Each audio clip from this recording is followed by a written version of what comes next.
Estudiar temas como la oración, póngame atención, estudiar temas como la oración en el pasado no eran como de mucha atracción para la iglesia, pero porque sencillamente se mezclaba mucho pensamiento de hombre en eso del tema de la oración. Y en el tema de toda la Biblia se infiltraba mucho pensamiento, mucho razonamiento humano.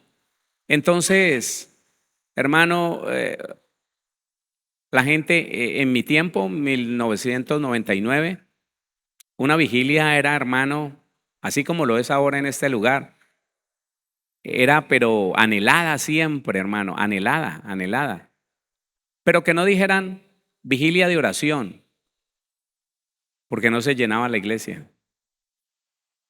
Y yo decía, ¿por qué? Si orar es tan rico. Porque yo aprendí raro, yo aprendí diferente. Pero le decían vigilia de alabanza. Ah, no, eso sí, hermano, eso no cabían. Y yo me puse a analizar por qué. Porque, hermano, el tema de la oración, si no es en la verdad de la Biblia, o si la persona no quiere aprender la verdad de la Biblia, se distrae y termina como desinteresado.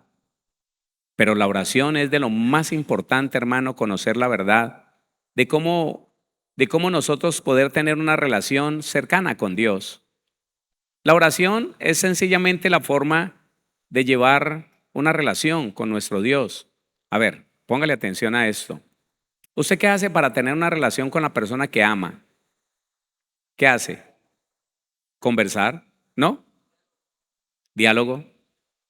¿A través de qué? Del teléfono. ¿A través de qué? Personalmente. A través de cualquier medio de comunicación, pero usted quiere permanecer siempre conectado, hablándole, preguntándole cosas. ¿Cómo estás hoy? ¿Sabe cómo empieza un hombre a seducir a una mujer?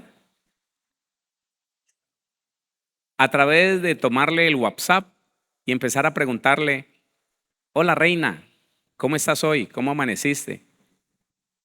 Te imagino muy hermosa. ¿Ya desayunaste? Yo estaba desayunando aquí, pero me acordé de ti. Ella empieza a percibir como una tensión, como que ve, ¿y este por qué me pregunta esas cosas? Entonces ella, viendo tanta amabilidad, le contesta. Tenemos que cerciorarnos de hablarle a Dios y que Dios nos conteste. Yo no sé, hermano, quién convenció a la iglesia de hablar, hablar, hablar, hablar y chao. No me interesa que Dios me hable, como que Dios es mudo.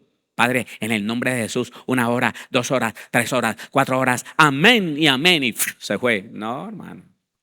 No, yo no sé. Y entonces él está siempre preguntándole, ¿y dónde estás? Ella ya atraída por eso, entonces le pregunta, no, un poquito triste porque es que mi mamá vino de visita y ya se fue. Ah, sí. Y entonces él le contesta, mi mamá ya murió y yo estuve muy triste en ese tiempo, yo me imagino. Y empieza un acercamiento por el diálogo, porque muchos esposos ya ni dialogan con su esposa. La esposa a veces le dice al esposo, ven mi amor, ay no, no, ahora no. Espérate que estoy ocupado. Y siempre está ocupado. Siempre tiene una llamada por hacer. Siempre tiene un mensaje por escuchar.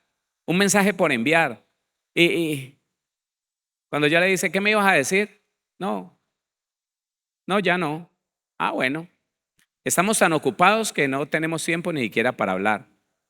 Terrible, terrible. Y el cristiano no entendió. Si yo no puedo escuchar a Dios, no puedo tener una relación real con Él. El resto es una mentira. Porque ¿cómo sé yo que estoy agradando al Señor si no escucho su voz? Si yo no escucho cuando Él me reprende, cuando Él me corrige, cuando me enseña, ¿cómo puedo saber yo que lo que estoy pensando, que lo que estoy diciendo, que lo que estoy haciendo es totalmente del agrado del Señor? No, no puedo. Y al final, esas son personas, hablando de la mujer que empecé a hablar al comienzo, no, ella vive metida en el chat. Su marido llega, ella no le pone cuidado. Con él no tiene nada que hablar. Pero el que le ha estado escribiendo todo el día, ya le dijo, presiento que voy a soñar contigo. Y ella dijo, ¿y por qué? ¿Por qué va a soñar conmigo? ¿Mm? Ni que fuera tan bonita. Y entonces él le contesta, más de lo que tú piensas. Y ella queda así temblando, con ganas de seguir hablando. Y llega el momento en que son las 12 de la noche y ella chateando. ¿Y con quién? No, con una amiga, no con una compañera de la oficina. No, mentira. A través del diálogo se establece una cantidad de cosas, oiga, y se forma un conocimiento el uno del otro. Puede que sea ficticio, puede que sea real. Hay personas que se venden a sí mismas como personas perfectas, como personas muy sentimentales, de mucho valor. Y la persona se enamora de eso, no lo conoce, no lo ha visto.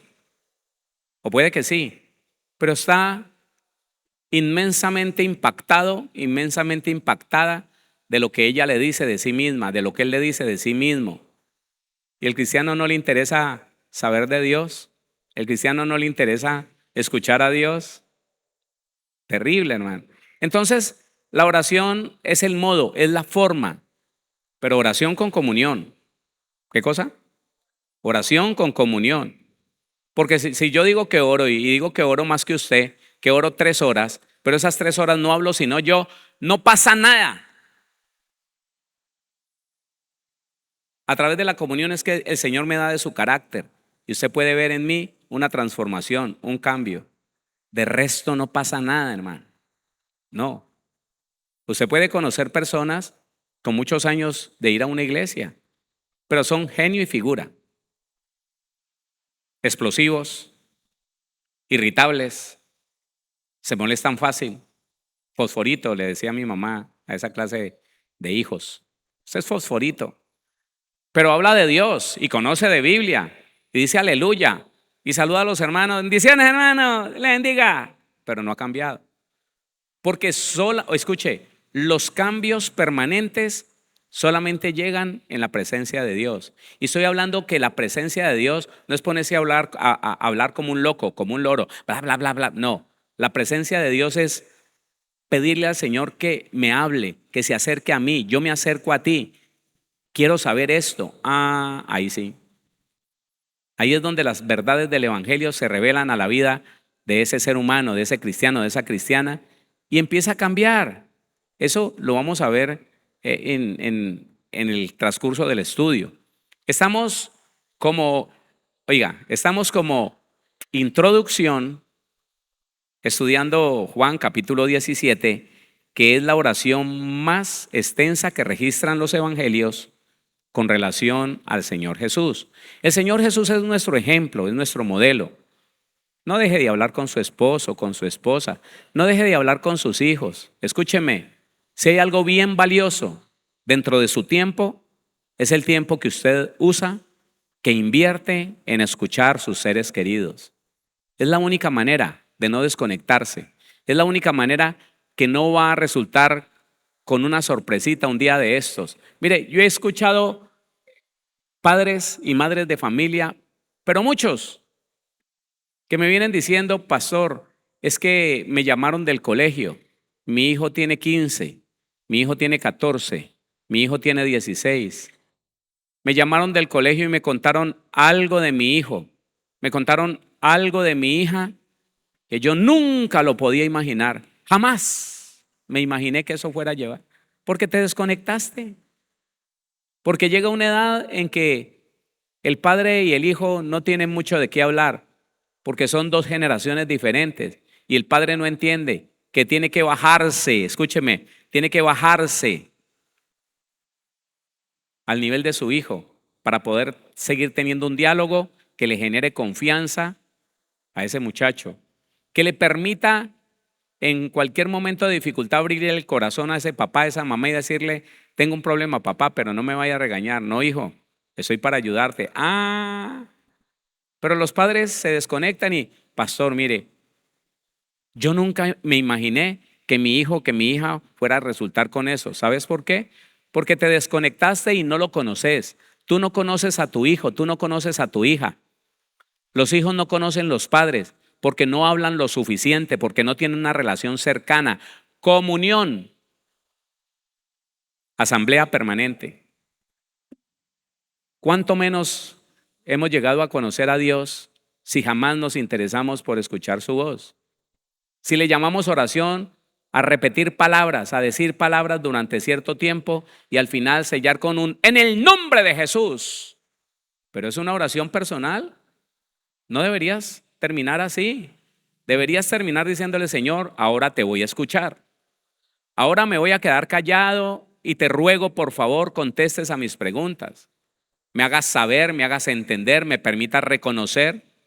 Me des la certeza, la seguridad, la convicción. Me muestres cuál es la decisión que debo de tomar. ¿Sabe por qué el cristiano cae en tentación? Porque no tiene comunión.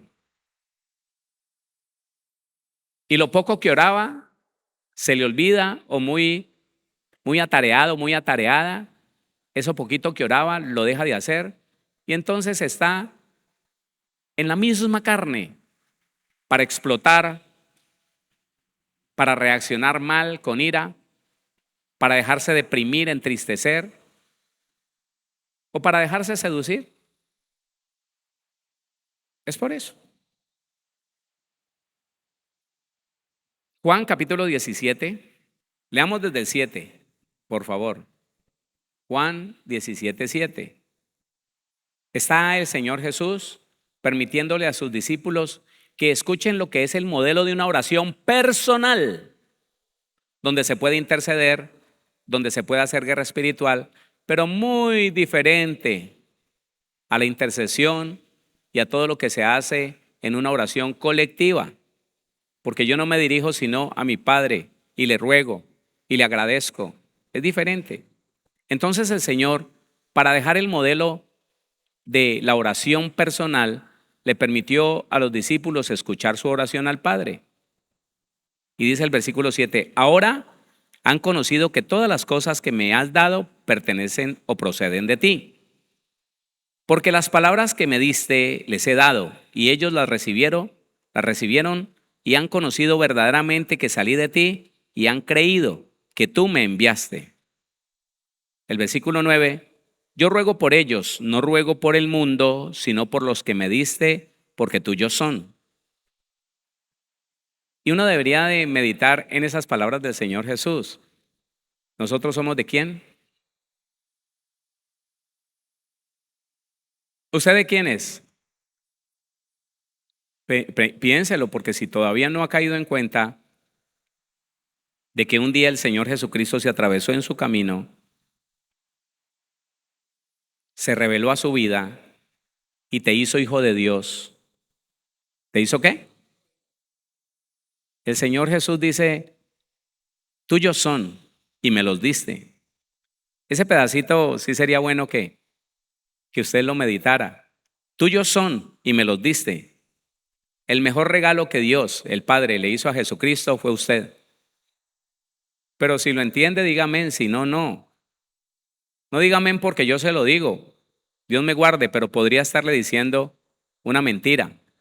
Podría estar yo malentendiendo la Biblia y usted no puede decir amén si usted no lo entiende. Oiga, el Señor Jesús se atravesó en su camino. ¿Usted lo andaba buscando? No, yo sé que no. Se le reveló a usted. Escuche, cuando lo sedujo, cuando lo convenció, entonces se lo entregó al Padre. Te adoptó como hijo de Dios. Te hizo hijo de Dios, hija de Dios. El Señor te toma, te da su Espíritu Santo y empieza a trabajar en ti, pero se lo regresa a Jesús. El mejor regalo que el Padre le dio a Cristo eres tú. Léalo en este versículo. Yo ruego por ellos, no ruego por el mundo, sino por los que me diste, porque tuyos son. Otra vez, yo ruego por ellos, no ruego por el mundo, sino por los que me diste. Tú me los diste, pero tuyos son. Son tuyos, son tu pertenencia, son tu propiedad, pero me los diste, me los entregaste. Tuyos son. 10. Y todo lo mío es tuyo y lo tuyo mío, y he sido glorificado en ellos. El Señor Jesús se glorificó en ellos porque les enseñó lo que el Padre le enseñó a Él. Todas esas cosas deberíamos nosotros como apropiarnos de ella. Iglesia, ¿sabe cuál es el ministerio bíblico? El que toma esta oración y trata de reproducirla en su vida. Claro, porque el que entiende esta oración, el que estudia y entiende esta oración, esa persona nunca se va a desviar, jamás se va a sentir superior a nadie, jamás va a dejar de servir a nadie, no. Va a ser una persona convencida de que está no para su propio beneficio, ni para jactarse de cosas que Dios le dio por encima de las que tal vez Dios le dio a otras personas. No. Está para compartir con los demás lo que Dios le ha dado. ¿Sí están entendiendo eso? Otra vez, está para compartir, está para participarle a todos los que están a su alrededor de lo que Dios le ha dado. No se guarda nada, no esconde nada, porque el Señor Jesús no se guardó nada con usted y conmigo. Él se entregó totalmente por usted y por mí. ¿Qué pasó? Y cuando uno ve ministros que sencillamente son ellos, se cuidan ellos, no ayudan a nadie, se ponen en un lugar, déjeme decirlo de esta manera, como en un pedestal, y la gente no puede hablar con ellos, y todo lo que les dio el Señor se convierte en algo que se malogra, algo que se pierde porque no lo comparten, no lo comparten. Ese no es el ministerio. Y yo siempre que estoy hablando de esto me acuerdo del sueño que el Señor me dio. Y me habló en ese sueño. Y me dijo, Héctor, los ministerios hoy en día son así. Y me mostró un árbol alto, hermoso, hermosísimo, pero altísimo, con unos frutos. Oiga, pero había mangos. Yo me imagino que eran por ahí de ese grande, rojitos, colgados. Oiga, colgados. Yo sé que las piñas están allá, pero colgados piñas, melones, guayabas, unas guayabas de toda clase de frutos. Y yo en el sueño dije, uy, qué bendición. Y me dice, no, Héctor, porque ellos se hicieron tan grandes que lo que yo les di, nadie los puede disfrutar. Lo que yo les di está tan alto para los que se acercan a ellos que no tienen acceso a ellos y no pueden ayudar a nadie y no pueden darle de lo que yo les di a nadie. Ellos terminarán así. Y me mostró un árbol seco, con frutos arruinados, secos, llenos de mosca. Estaba medio asustado yo. Y me dijo, Héctor, el verdadero Hijo de Dios, el verdadero servidor, la palabra ministro significa servidor, ministerio es servicio. Me dijo, el verdadero servidor es así. Y me mostró un árbol chiquitico, póngale cuidado, por ahí de este alto, lleno de ramas y de hojas, pero lleno de frutos. ¿Y sabe qué?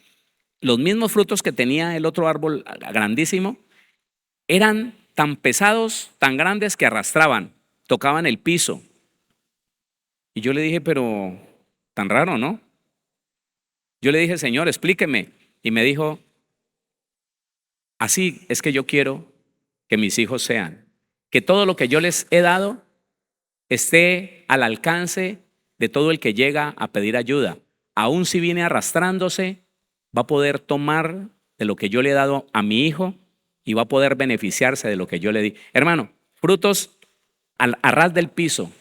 Y yo me imaginé gente que llegaba mal, arrastrándose, cansado, y podía tomar del fruto y comer. Maravilloso.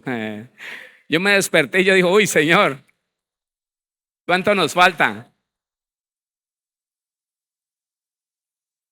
Entonces, usted es un hijo de Dios. Usted es el mejor regalo que el Padre le dio a Jesucristo. Usted le pertenece a Cristo, le pertenece al Padre. Tiene para dirigirlo el Espíritu Santo. ¿Es consciente de eso? Ah, bueno, pues vamos a buscar que el Espíritu de Dios realmente nos dirija en la voluntad del Padre y de nuestro Señor Jesucristo, que es la misma voluntad. Entonces, cuando esta oración se va haciendo clara en nuestra vida, usted y yo entendemos que eso se tiene que hacer una verdad poderosa en mí, que así como el Señor lo está diciendo, yo tengo que buscarlo. Él lo hizo por mí, yo tengo que hacerlo por muchas más personas. ¿Usted también? Por sus hijos, por su familia, por sus vecinos, por aquellos que están cerca y los que están lejos también. Hermano, qué hermoso es saber que usted puede hacer de bendición para una persona que está lejos. No importa. Los frutos que Dios te ha dado son tan abundantes que alcanzan a llegar a Ecuador, al Brasil, a Chile, a la Argentina, Estados Unidos, España. Claro, porque es que escuchar hablando un hombre, una mujer de Dios es maravilloso. Claro, diciéndole a una persona de muy lejos, mire, yo voy a orar por usted, pero entienda esto, y se las canta clarito, así como dice la Biblia. Si usted endereza su camino, Dios le va a ayudar. Vamos a orar. Esa es la verdad. Esa es la verdad. Pero hermano, personas que entretienen a los demás, dizque con grupos de oración, no les dicen la verdad, sino todos los que tengan necesidad, vamos a orar. ¿Y el pecado qué? ¿No lo va a tratar nunca?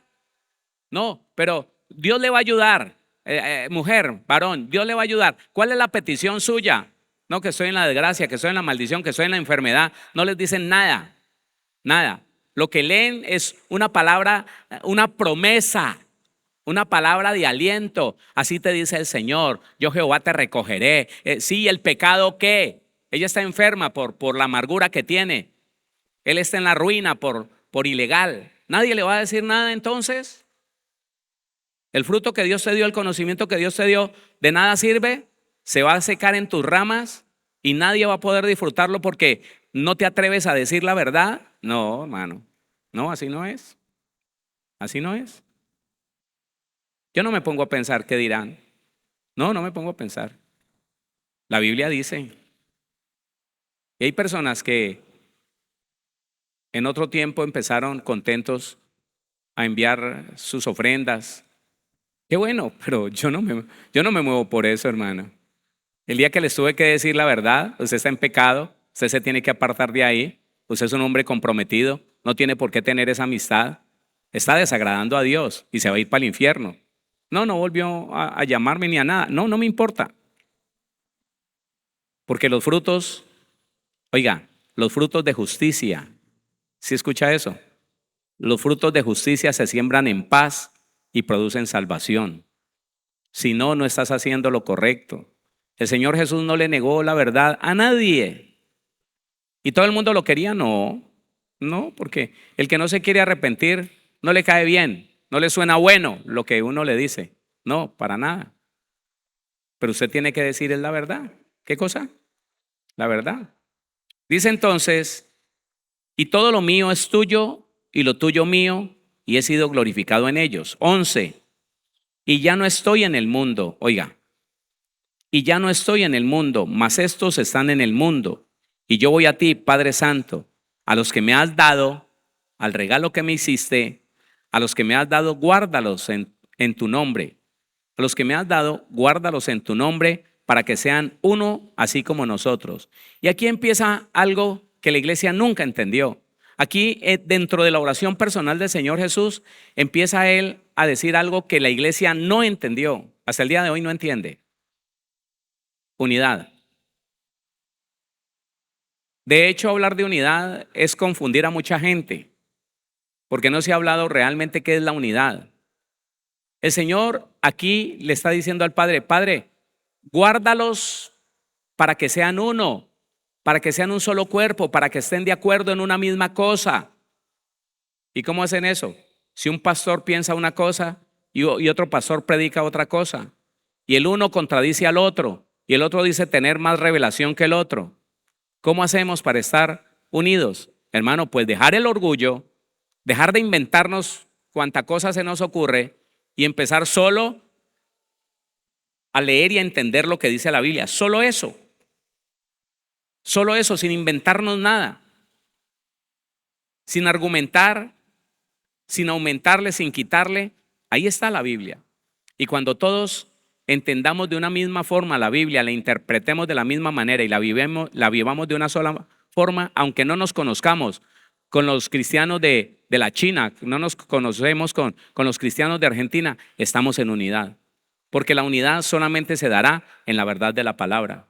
Solamente en Cristo Jesús puede ser la unidad. Y la gente en algunos lugares ha buscado la unidad a través del afecto humano, a través de estar reuniéndose para compartir, no sé, unas onces, para compartir un bocado, para compartir un café. No, hermano, no. No que no se pueda hacer, pero esa no es la unidad. Porque mientras que no haya unidad en el corazón de la persona, una unidad con Cristo, estoy de acuerdo con el Señor. ¿Cuántos están de acuerdo con Cristo? Estoy de acuerdo con la palabra. Mientras que no haya eso, entonces hacemos una confraternidad, le llaman algunas denominaciones. Hacemos una confraternidad, pero los hermanitos de allí están criticando la comida que están sirviendo. Los hermanitos de allá están diciendo, no, esa agüita que dieron, no, esa preparada, eso no sabía nada. Y el otro está diciendo, ay, mira, están tomando los alimentos con las manos. Uy, no. ¿Cuál unidad? ¿Cuál unidad? Mira lo que dice la Biblia, póngale cuidado. Y ya no estoy en el mundo. ¿Por qué dice el Señor que ya no está en el mundo? Porque Él ya había entregado todo y ya estaba preparado para morir. Él ya no tenía nada más que hacer en esta tierra. Él ahora, en este momento, se había preparado para entregar todo al Padre. Ya estaba listo. Y ya no estoy en el mundo, mas estos están en el mundo. Y yo voy a ti, Padre Santo, a los que me has dado, guárdalos en tu nombre, para que sean uno, así como nosotros. Es la petición del Señor. Y aquí se hace más fuerte, de aquí en adelante se hace más fuerte la oración del Señor. Enséñales a ser uno. Lo que me diste yo les he dado a ellos con un propósito, con un motivo, con un deseo, que sean uno. Y como nunca, hermano, las doctrinas se han separado. Porque cada uno piensa por su lado y dice que los demás no tienen razón, que los demás no saben, que el único que sabe es Él. Por eso, yo no sé si usted lo habrá entendido, pero hay una gran abominación en medio de la iglesia. ¿Está escuchando lo que le digo? Es una gran abominación esa que le voy a decir. Que a usted alguien le prohíba escuchar a otro, haciéndose él el único, Dios mío, el único e inigualable Dios. Claro, porque si alguien se atreve a decir, no escuche a nadie, hermano, que todo el mundo es mentiroso, alguien me tendría que preguntar, ¿menos usted? O sea que usted es el único, o sea que usted reemplaza a Jesucristo. Esos son los anticristos. Si usted quiere identificar a un anticristo, es aquel que dice que nadie más puede decir la verdad sino él. Que le prohíbe a usted escuchar la radio auténtica, porque le da miedo que la verdad le llegue a su corazón y lo descubran a él, que está diciendo mentiras. Y le prohíbe y le dice, no escuchen a nadie. No escuchen. ¿Por qué? Dígame, ¿con qué propósito alguien le diría a la iglesia, no escucha a nadie más? Aunque no lo diga, él está diciendo, entre líneas, está diciendo, yo soy el único en que usted puede confiar. Y esa es una abominación delante del Señor. Eso quiere decir, eso le está diciendo a usted, que el Señor no le entregó la verdad, sino a Él. Que Dios a nadie le dio la verdad, sino a Él, no más a Él. Y eso es una abominación, hermano. ¿Cómo podría Dios entregarle la verdad a una sola persona? Le pregunto, ¿cómo podría Dios? ¿Dios haría eso? ¿De entregarle su verdad solo a una persona? Entonces, ¿por qué alguien se atreve a decir, no escucha a nadie? que todos son mentirosos, menos yo. No, hermano. Siga leyendo conmigo. Cuando estaba con ellos en el mundo, yo los guardaba en tu nombre. A los que me diste, yo los guardé. Y ninguno de ellos se perdió, sino el hijo de perdición, para que la escritura se cumpliese. Habla de Judas. 12. Pero ahora voy a ti y hablo esto en el mundo para que tengan mi gozo cumplido en sí mismos. Otra vez. Pero ahora voy a ti y hablo esto en el mundo para que tengan mi gozo cumplido en sí mismos. El gozo del Señor es el que debería habitar en todos nosotros. El mismo gozo con que el Señor se entregó por usted y por mí debería habitar en nosotros cuando servimos a los demás. ¿A usted le gusta servir a los demás? Hay que trabajar en eso, iglesia. Hay que pedirle al Señor que nos ayude a reconocer si nos duele servir a otros. Es tan fácil que usted vaya a prestarle un servicio a alguien y aún alguien cercano, aún alguien de la iglesia, aún de su propia familia, salte y le diga, pero ¿cómo así? ¿Usted es que le tiene que dar? No, yo le quiero. No, pero ¿por qué? Ay, hermano, impresionante. Alguien le debería preguntar, ¿y usted tiene el Espíritu Santo? No parece. Porque en esto conocemos que hemos nacido de Dios, en que amamos los hermanos, en que quisiéramos ayudarle en sus necesidades, cualquiera que sean, espirituales, emocionales, físicas, económicas. ¿O no? Bueno, ahí más o menos. Otra vez, pero ahora voy a ti y hablo esto en el mundo para que tengan mi gozo cumplido en sí mismos. 14. Yo les he dado tu palabra y el mundo los aborreció, porque no son del mundo como tampoco yo soy del mundo. Póngale cuidado. El Señor Jesús está diciendo que si usted permanece en la palabra de Dios, muchos lo van a aborrecer. Le harán el pasar, pero lo van a aborrecer. ¿Sabe por qué? Porque la verdad al pecador le talla. Porque cuando usted se para junto a un hermano y le dice, hermano, eso no lo deberías estar haciendo, eso es ilegal. ¿Qué cosa? Usted le acaba de pasar un dinero a ese agente de tránsito sabiendo que usted va mal. Oiga, se enojan. No, lo que pasa es que yo he aprendido a no ser legalista, hermano. No, el mundo se mueve así y toca hacerlo así, hermano, porque entonces, ¿qué? Ellos se enojan. Y de pronto, te repito, no te dicen nada, pero si escucharas un comentario de ellos hablando de ti a alguien, lo que pasa es que el hermanito es extremista. Lo que pasa es que el hermanito es legalista. Lo que pasa es que vaya a Bethesda. No, hermano. No importa donde usted vaya, cuando usted lee la Biblia, la entiende y la obedece, se vuelve así. Se vuelve celoso de sus obras, de las suyas, no de las demás. Hola. Celoso de sus obras, claro. Dice, yo les he dado tu palabra y si la cumplimos, dice, y el mundo los aborreció porque no son del mundo. ¿Sabe cuándo nosotros no somos del mundo? Cuando vivimos la Biblia y no lo que dice el mundo. Escúcheme, póngame atención. Yo amaba en gran manera las celebraciones de fin de año. Mi única alegría desde niño eran las celebraciones de Navidad. Y yo digo que si hay un pastor que debería defender las Navidades, ese tendría que ser yo. Porque yo crecí con unos vacíos impresionantes, de tal manera que las lucecitas de Navidad y los regalitos que nos daban, y que en esos días de Navidad eran los únicos días que no nos daban juguete. No, escúcheme, todo el año era una pela, al menos una diaria. De hecho, ya a uno le hacía falta. Llegaban las 4 de la tarde y decía uno, ya se acerca, se está poniendo tarde. Pero en Navidad, desde el 1 de diciembre, hacían el dulce manjar blanco, ya el 23 hacían la natilla, preparaban todas esas cosas y era una alegría, hermano. Esa alegría, yo siendo un viejo ya, 35 años, yo adornaba mi casa de la manera que usted no se imagina. Compraba pesebres de un costo altísimo. Y cuando todo el mundo se acostaba, yo apagaba todas las luces y prendía las del árbol, las del pesebre, y me sentaba, hermano, con una nostalgia tan impresionante y una depresión aquí. Pero eso era lo que como que me satisfacía, sentir eso.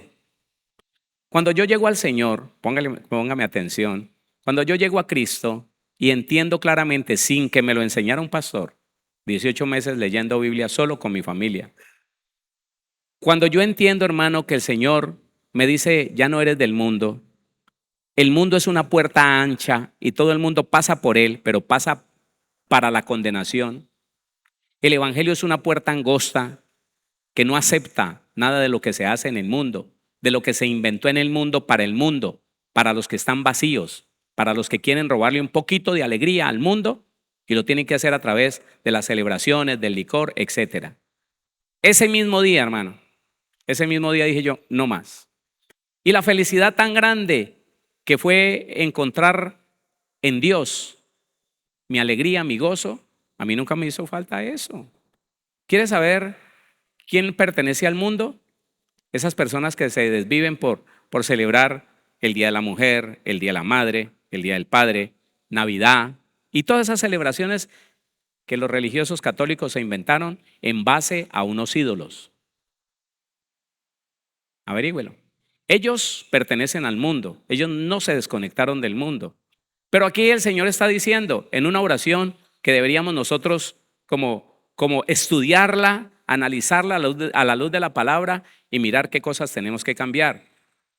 Ellos no son del mundo, como tampoco yo soy del mundo. ¿Por qué? Porque ellos no le caminan al mundo, porque ellos no se alegran con las cosas del mundo. El gozo de ellos es mi gozo, el gozo de Dios.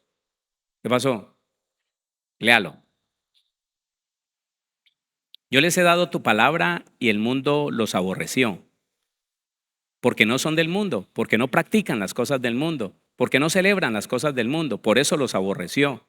Vaya usted, dígale en una congregación a un pastor que celebra Navidad, dígale, pastor, yo no comparto eso, voy a dejar de venir en estos días porque yo no voy a participar de lo que es una adoración a los ídolos, porque la adoración a los ídolos es lo que le da poder a los demonios para que en noviembre, diciembre, enero y hasta febrero vengan las catástrofes más terribles, los accidentes más bravos, incendios y de todo. Mire, verá cómo se ofende, hermano, cómo se ofende. Porque tocarle la religiosidad a un cristiano es como torear un demonio, con todo respeto.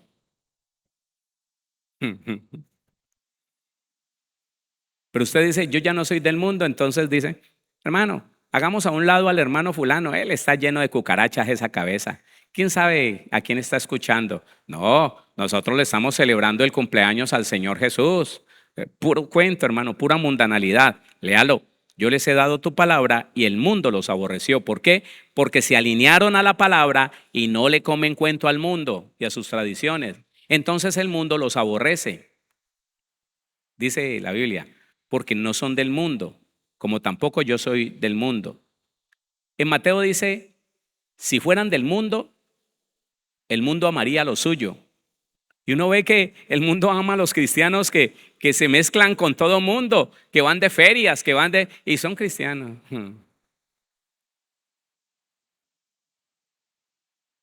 La verdad de la Biblia es fácil de entenderla, ¿sí o no?